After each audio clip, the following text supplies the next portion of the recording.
नमस्कार, good morning. सीधा सौदा के आज के इस वेडनेसडे एडिशन में आप सबका स्वागत है और एक दिन की छुट्टी के बाद आप सबका स्वागत है। आप सबको हमारी पूरी टीम की तरफ से एक बार फिर से स्वतंत्रता दिवस की ढेरों शुभकामनाएं। संकेत थोड़े से दिक्कत बनी। अच्छा, 2 दिन की क्यूज डाइजेस्ट करने थे। मंडे को लगा ठीक ठाक है भाई, नैस्डैक वेस्डैक तो बाउंस बैक कर गया था, बाकी इंडेसीज फ्लैट से 1% उछाल में ही थे सारे इंडेसीज यूएस के। पर कल सारे समीकरण बदल गए। कल अच्छा खासा दबाव 1% की कमजोरी के साथ कामकाज होता हुआ नजर आया, तो नेट क्यूज बिगड़ गए। तो जो बिगड़ गए उसी पे फोकस कर रहा है, क्योंकि कल प्रेशर माउंट हो रहा था। दिन के लोस पे जाके यूएस के तीनों बेंचमार्क दबाव में थे। चाइना से लेकर यूएस तक सब जगह कुछ दिक्कत भरी खबरें हैं, कहीं बैंक्स को लेकर, कहीं स्लो डाउन को लेकर, सब चिंताएं हैं। खैर, वो पिच पे जब डिटेल में बातचीत होगी, जिन्होंने मुआयना कर रखा है पिच का, तब बातचीत हो जाएगी। ये आपके संकेत स्क्रीन पर है। पूरा एशिया मूड बिगड़ा हुआ।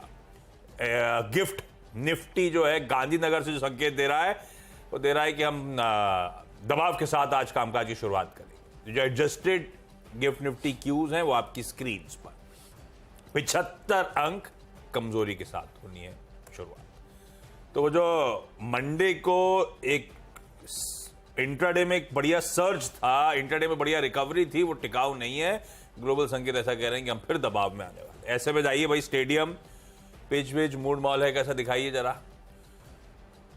और ये पब्लिक ऐसी है, मंडे को बैठी थी और ये टेस्ट मैच पूरे हफ्ते का था। ट्यूसडे छुट्टी थी, कोई सीट से उठा नहीं, वहीं बैठा रहा। यूएस में खेल रहे थे क्या? नहीं, वो इंतजार करते हम लोग को लौटने का। ओके, क्या डेडिकेशन है। डेडिकेशन।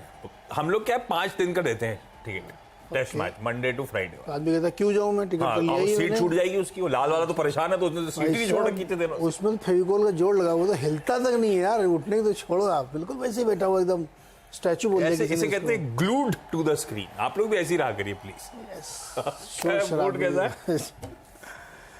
घास और ज्यादा उगाई है भाई, तो देखो ना कितनी हरियाली दिख रही है। आज छुट्टी पे थे ना, नेशनल हॉलीडे थी। नेशनल काम नहीं कर रहे क्या वो जो रोलर लेके चलते हैं? कोई नहीं, सबका बनता है छुट्टी। अब आज घास कटवानी पड़ेगी। हाँ, आज करते हैं। तो बड़ा यार समस्या भरा दिन है आज। बहुत सारी खबरें नेगेटिव साइड की, खास तौर पे चीन से भी हैं, अमेरिका से भी हैं, यूरोप से भी हैं। तो कोई पॉजिटिव खबर है नहीं। तो मुझे अच्छा, ऐसे इनको छोड़ भी दो। आपकी मान लो आप एक बहुत बोल्ड कॉल लोगे, मैं तो डिकपल्ड हूँ, मुझे क्या लेना देना यूएस से, मुझे क्या लेना देना चीन से, भारत से तो लेना देना है भाई। इधर 7.5% आपकी इन्फ्लेशन चल रही है। कुछ लोग इसमें लॉजिक लगाए हुए, 1.5 महीने टमाटर के दाम कम हो जाएंगे। बॉस अभी आप देखना आगे कैसे। अरे टमाटर कम, पहले वो प्याज बढ़ा था, तो फिर उसके बाद टमाटर कुछ ना कुछ नया आ जाएगा। सब बढ़े हुए हैं। अदरक तक 300 रुपए किलो बिक रही है। कल खरीदने गए थे भाई साहब। हिसाब से करके आ रहे हो यार, 300 रुपए किलो अदरक, मतलब सोचो चाय पीना मुश्किल है। अब घर वाले कहते हैं यार इतने से चलता नहीं है। अपन मुझे क्या बात कर रहे हो यार, आपसे अब समझ में आ रहा है। नहीं, अपन तो देखते ही नहीं, इसीलिए अपन पूछते ही। तो इन्फ्लेशन, दूसरा ये 5.5 रुपए डीजल पे लगा दिया है एक्सपोर्ट का स्पेशल ड्यूटी, ये बहुत ज्यादा है, टू मच। 1 रुपये 5.5 रुपए सीधे कर दिया। क्रूड गिर गया नीचे। अगर आपने 86 दे के किया था, वो तो इंतजार करता है, इनके इंडिकेशन आते फोर्टनाइटली, जैसे करो मैं गिर जाऊंगा। अरे तो भाई ये इनको वेट कर लेना चाहिए एक दिन यार, मतलब। तो ये सारी खबरें भारत की भी जो है बहुत पॉजिटिव नहीं लग रही इकोनॉमिक टर्म्स में। तो और चीन वाली मेरी सबसे ज्यादा चिंता वहाँ की है कि अगर वहाँ पे बहुत बड़ा कोलैप्स हो रहा है। अभी एक तीसरी कंपनी भी आ गई, ज़ोंगज़ू, मैं उसका प्रोनाउंसिएशन सीख रहा था। तो ज़ोंगज़ू नहीं बोलना, एक्स से कि जेड से? जेड से। अच्छा, आखिरी वाले में ना जो बहुत ही जो स्पेलिंग पढ़ के सुना, तो आप बोल के दिखाओ। ZHOUZZHI, ज़ोंगज़ू। जू नहीं बोलना है। अच्छा, अभी आपने बोला, मैंने कॉपी कर दिया। प्रोनाउंसिएशन मैंने सुना, ज़ोंगज़ी ऐसे बोलना है। अब आप सुनना ना गूगल पे कैसे ज़ोंगज़ू करके जो कंपनी है फाइनेंशियल, उसने भी डिफॉल्ट कर दिया अपने कई सारे बॉन्ड्स पे, और वो पैसे से नहीं दे पा रहे। खैर, कुल मिला के संकेत बहुत नेगेटिव है। अगर आज का मार्केट आपका सस्टेन करता है बावजूद इन सब बुरी खबरों के या एफआईआई की बिकवाली के, तो फिर आपके लिए निकलने का एक मौका होगा। इसको अपॉर्चुनिटी के तौर पे कैश इन करिएगा। थोड़ा सा कॉशियस रहिए भाई बाजार को लेकर। कुछ कॉशियस रहिएगा जो स्टॉक्स में हाईलाइट कर रहा हूं, क्योंकि पता नहीं बाजार की ट्रैजेक्टरी कैसी रहेगी। थोड़ा सा मूड बिगड़ा हुआ है। हमारे अब ये तो ग्लोबल की अपनी जगह है, हमारा इन्फ्लेशन प्रिंट सारे स्ट्रीट अनुमानों के कहीं ऊपर हेडलाइन इन्फ्लेशन का नंबर आ गया भाई साहब। वो आरबीआई का कंफर्ट बैंड मैक्स था 6% का, आ गया है जुलाई इन्फ्लेशन का आंकड़ा 7.44, 7.5%। किसी ने स्ट्रीट में अनुमान नहीं लगाया था। और ऊपर से आज ये कच्चा तेल, सब कुछ, डीजल वीजल, सबकी ड्यूटी जो बढ़ गई है फोर्टनाइटली रिव्यू में, सरदर्द। थोड़ा सा हमारा भी डोमेस्टिक मूड बिगड़ा हुआ है, ध्यान रखिएगा। खैर, मैं तेजी के साथ ही शुरुआत कर, तेजी मतलब मैं ग्रीन मान के चल रहा हूं, खबर अच्छी है इसीलिए। अब स्टॉक कैसे बिहेव करेंगे वॉच आउट करना पड़ेगा, क्योंकि कल नैस्डैक पे दिया है वापस। पहला है इन्फोसिस। अब ऐसा नहीं कि इन्फी नहीं चल रहा है, इन्फी चल रहा है। इन्फी इवन मंडे को भी बहुत अच्छा मूव, आईटी ने बहुत अच्छा मूव डिलीवर करा था। इन्फी छाया हुआ था मंडे को, इसीलिए ये प्रीएम्प्ट हो चुका है कुछ हद तक, कुछ हद तक मूव ऑलरेडी आ चुके हैं इन स्टॉक्स में। तो नॉट नेसेसरली इस खबर पे हरे पे आए, पता नहीं, हो सकता लाल में चला जाए, इसीलिए खबर अच्छी है, उस बात को ऐसे ध्यान रखिएगा। इन्होंने अनाउंस करा है कि इन्होंने लिबर्टी ग्लोबल से एक लार्ज डील बैक करी है, जिसका ये कभी ये लोग दाम नहीं बताते थे कितने पे आए, कितनी डील आई, सब बोलने लगे आजकल। 1.6 बिलियन डॉलर्स अगले 5 सालों में ये डील की टोटल कॉन्ट्रैक्ट वैल्यू है। और इसमें एक ऑप्शन है कि इस डील को 3 साल और एक्सटेंड किया जा सकता है, और उस केस में डील का साइज जो है, टीसीवी जो है 1.6 से बढ़ के $2.5 बिलियन का हो जाएगा। पर ध्यान रखिएगा, बहुत अच्छी डील है, कहा जा रहा है लाइकली है कि ये मार्जिन डाइल्यूटिव डील हो सकती है। अब मैनेजमेंट कमेंट्री अवेटेड रहेगी, पर ठीक है, डील अच्छी है, डील बैक करी ऐसे एनवायरमेंट में। और ये ऐसी एक और प्रेस्टीजियस डील कुछ दिन पहले जब उन्होंने फिर आंकड़ा समझाया था $1 बिलियन के ऊपर का, इस तरह की डील बैक कर रहे हैं, तो अच्छी खबर है, इसीलिए ग्रीन लेके चल रहा हूं। दूसरा, HCL टेक्नोलॉजीज को ग्रीन ले जा रहा हूं। हालांकि इन्होंने एक डील अनाउंस करी थी, लार्ज ट्रेड, मेरे ख्याल से वो था वेरिजॉन टेलीकॉम कंपनी। और अब क्रिकेट ऑस्ट्रेलिया, अच्छी मार्की नेम, ऐसा नहीं, क्रिकेट ऑस्ट्रेलिया के साथ ऑलरेडी डिजिटल ट्रांसफॉर्मेशन में काम कर रहे हैं लोग, कई सालों से काम कर रहे हैं। क्रिकेट ऑस्ट्रेलिया ने फिर से इनको अपने डिजिटल ट्रांसफॉर्मेशन को एक्सेलरेट करने के लिए चुना है। तो एक इन्फी ने बहुत बड़ा लार्ज ट्रेड जीता है, HCL टेक ने वो एक और मार्की क्लाइंटल को रिटेन करा है, और ट्रांसफॉर्मेशन के लिए खर्च करेंगे वो इनके साथ। दोनों के लिए अच्छी खबर है, इससे दोनों को ग्रीन ले जा रहा हूं। खबर अच्छी, स्टॉक्स का बिहेवियर असल में आईटी सेक्युलर मूड दिखाता है, देखते हैं आज बिहेवियर कैसा रहता है दिन के दौरान।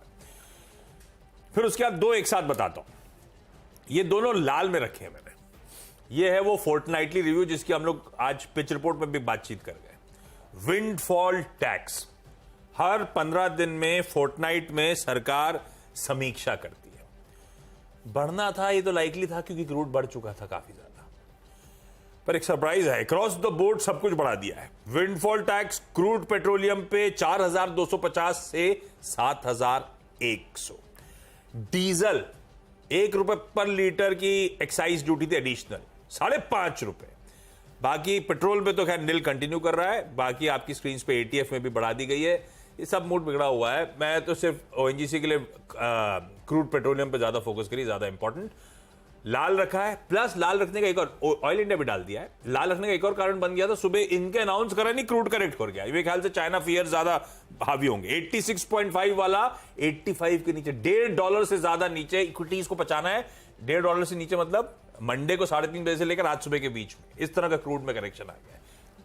दोनों गए, वाट लग गए, उधर भी ठंडा पड़ गया, इधर भी टैक्स बढ़ गया। और ये अच्छे नतीजों के बाद, हम अच्छे नतीजों पर रिएक्ट कर रहे थे मंडे को मेरे ख्याल से ओएनजीसी के। ये लीजिए कहानी, दोनों लाल रख दिए, तो 2 हरे आईटी वाले, 2 लाल ऑयल एंड गैस वाले, 4। चलिए, जेएसडब्ल्यू एनर्जी और इसमें जीक्यूजी पार्टनर्स, नाम तो सुना ही होगा आपने। 1,19,00,000 शेयर उन्होंने जेएसडब्ल्यू एनर्जी खरीदे, 345 पर, बिल्कुल मार्केट प्राइस लगभग वही सही है, तो इसको ग्रीन में रख रहा हूँ। जीएमआर एयरपोर्ट्स के नंबर इस बार ठीक आए, ठीक, इसलिए 137 करोड़ सामने, लॉस घट के 30 करोड़ के आसपास आ गया है। रेवेन्यू में 40% की ग्रोथ है और मार्जिन 37% आ गया, 29 से बढ़ गए, तो ठीक लग रहे हैं, थोड़े से ग्रीन में रख सकते हैं आप। एक फाइनेंस कंपनी है MFI, अरमान फाइनेंशियल्स, इसने नंबर दिए हैं 149 करोड़ का रेवेन्यू, 80 के सामने, और पैट जो है 15 के सामने 40 करोड़ का। क्वार्टर ऑन क्वार्टर देखेंगे तो 36 करोड़ से बढ़ के आया है, तो नंबर यहाँ पे भी ठीक लग रहा है। वैसे इन लोगों के नंबर अच्छा थे, हालांकि Q1 इनका कम अच्छा होता है, लेकिन फिर भी नंबर ठीक है। कॉफी डे में 20 करोड़ का मुनाफा आया, 16 करोड़ के लॉस के सामने, और रेवेन्यू इनका आया 247 करोड़, यहाँ पे करीब 17-18% की ग्रोथ है। चूँकि कॉफ़ी बात करें तो उससे जुड़ी एक और कंपनी मैकलियोड रसल, इनके नंबर बहुत ही ख़राब हैं। 38 करोड़ के सामने इन्होंने 72 करोड़ का नुकसान दिखाया है और रेवेन्यू भी गिर के 226 करोड़ आ गया है। 4 मेरे भी हो गए। चलिए भाई, अगले दो फिर जोड़ी है। 2 आईटी थे, 2 ऑयल एंड गैस थे, 2 डिफेंस रख लिए। कल की प्रोमिनेंट डेवलपमेंट्स में रिपोर्ट्स ऐसी सजेस्ट कर रही हैं कि एक तो आर्मी ने 7,300 करोड़ वर्थ के वेपन सिस्टम्स इंडियन मैन्युफैक्चरर्स से प्रोक्योर करने की बात करी अपने इमरजेंसी परचेज पावर्स के अंतर्गत, चाइना में वो बॉर्डर थ्रेट को काउंटर करने के लिए। प्लस 7,000 करोड़ रुपए के फाइनल स्टेजेस ऑफ प्रोक्योरमेंट में है और आने वाले हफ्तों में आर्मी उनको भी डोल आउट करती हुई नजर आई।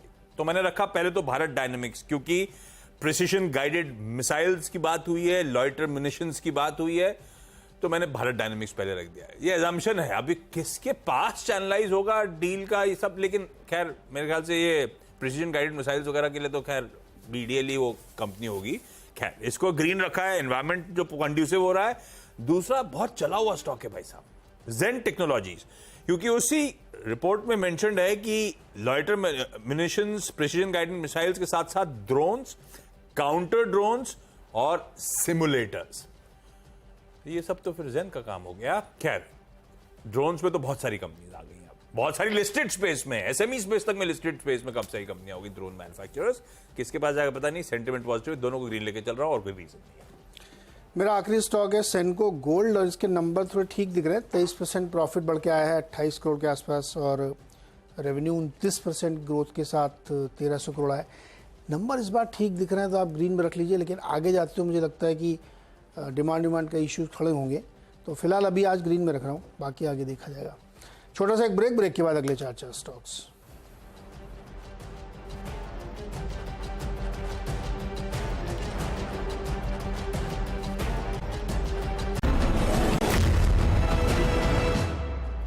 स्वागत एक बार फिर से आपका। और अगले 4 स्टॉक्स में 7वां नंबर का स्टॉक है इंडाल्को, 8वां वेदांता। दोनों कहानी एक है। देखिए चीन की जो समस्या है वो तो आपको मैं विस्तार में बता ही चुका हूँ। कॉपर और आयरन ओर के दाम बहुत भयंकर गिरे हैं और दुनिया के समस्त प्रकार के ETF गिरे हुए हैं। कल खूब बिकवाली हुई है उनमें, तो इसलिए वहाँ पे मेटल्स में रेड में रहना चाहिए, खास तौर पे जो aluminium, copper, non ferrous metal वाली कंपनीज हैं, तो इसलिए दोनों को रेड में। 9th स्टॉक है डॉलर इंडस्ट्री। ये चड्डी बनाने वाली कंपनियों की बड़ी हालत ख़राब है, इसके भी रेवेन्यू और मार्जिन्स में वीकनेस देखने को मिली है और हमें लगता है कि ये कंटिन्यू करेगी, क्योंकि एक भारी सी रिपोर्ट आई थी, डिमांड नहीं आ रही है, तो इसलिए इसको रेड में रखा है। 10वां स्टॉक है चेन्नई पेट्रोलियम। चेन्नई पेट्रोलियम इसलिए कि जो ये डीजल पे 5.5 रुपये लगाया गया है ना, इससे पूरी कैलकुलेशन गड़बड़ा जाती है। हालांकि ये कितना एक्सपोर्ट करते हैं इससे फ़र्क पड़ता है, बड़े बड़े प्लेयर ज़्यादा करते हैं, ये छोटे प्लेयर हैं, लेकिन इनका कैलकुलेशन गड़बड़ाता है प्राइसिंग के संदर्भ में, तो इसलिए चेन्नई पेट्रोलियम को भी रेड में रख रहे हैं। वैसे भी ये स्टॉक आउट परफॉर्म कर चुका है, तो अब करेक्शन तो बनता है, तो इसको भी रेड में रखा। ये चारों रेड हो गया आखिर की मेरे। एक तो करेक्ट करो अपना स्टेटमेंट। कौन सा? चड्डी बनियान बनाने वाली कंपनियों की हालत खराब नहीं है, हमारी हालत खराब है जो मैं अपने ऊपर नहीं बोलना चाहता था। बेसिक नेसेसिटी भी हम नहीं खरीद पा रहे, ये हाल है। तो इन बेचारों की गलती थोड़ा, ये तो हमारी दिक्कत है। इंटरग्लोब एविएशन लाल रख रहा हूं, हालांकि लार्ज ट्रेड आजकल भाई साहब कोई भरोसा नहीं है, तो अपन लाल रख रहे हैं, आप लोग से वॉच आउट करिएगा, पता नहीं किस तरह की डिमांड आ जाए।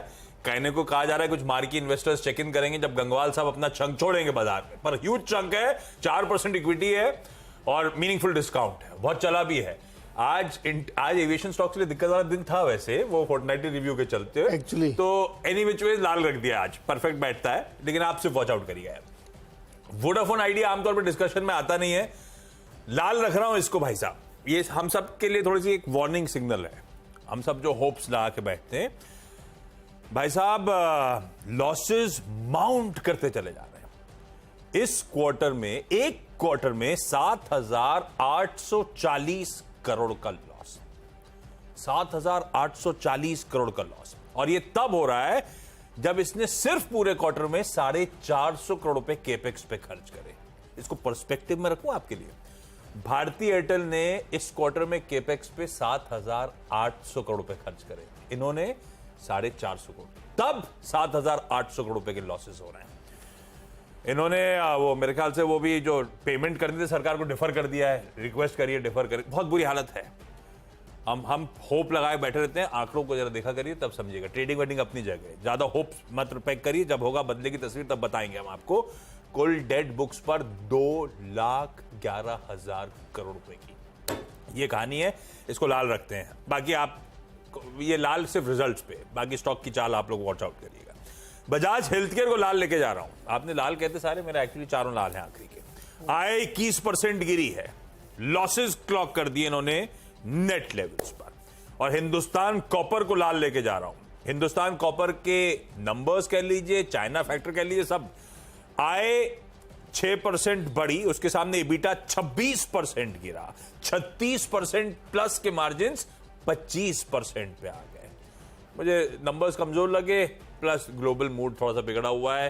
हिंदुस्तान कॉपर लाल के साथ छोड़े जा रहा हूं। क्विकली छोटा सा ब्रेक के उस पार जब लौटेंगे तो टीम्स का एक क्विक रैप अप।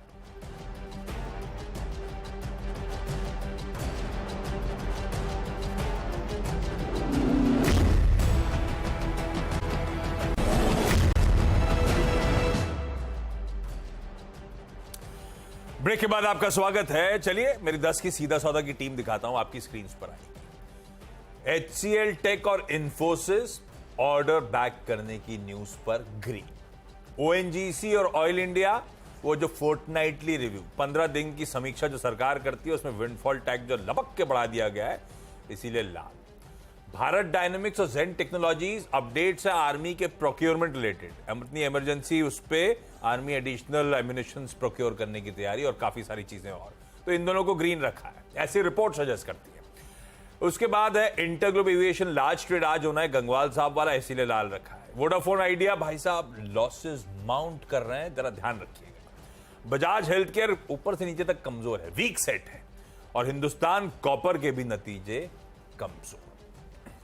चलिए फोकस पूरी तरीके से नतीजों पे और किस तरीके से आए हैं उसी पे ध्यान रखिएगा। JSW एनर्जी लेकिन पहला स्टॉक है जहां पे GQG पार्टनर्स ने 1,19,00,000 शेयर खरीदे हैं 345 के प्राइस पे।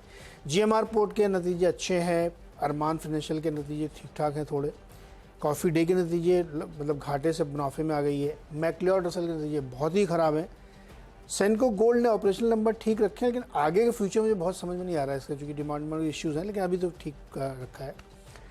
हिंडाल्को और वेदांता इसलिए क्योंकि चीन में बहुत समस्या है, तो कॉपर के दाम गिर रहे हैं, आयरन ओर के दाम गिर रहे हैं, तो इसलिए इनको नेगेटिव रखा है। मेटल पूरा नेगेटिव रहना चाहिए मेरे ख्याल में। डॉलर इंडस्ट्रीज़, ये जो अंडर गारमेंट्स बनाने वाली कंपनी, बहुत ख़राब नतीजे हैं, वीक क्वार्टर इसलिए रेड में। और चेन्नई पेट्रोल इसलिए क्योंकि जो डीजल पे SAED बढ़ा दी गई है 5.5 पे, और प्राइसिंग के लिहाज से काफ़ी नेगेटिव है, तो इसलिए चेन्नई पेट्रोलियम को भी रेड में रखना चाहिए।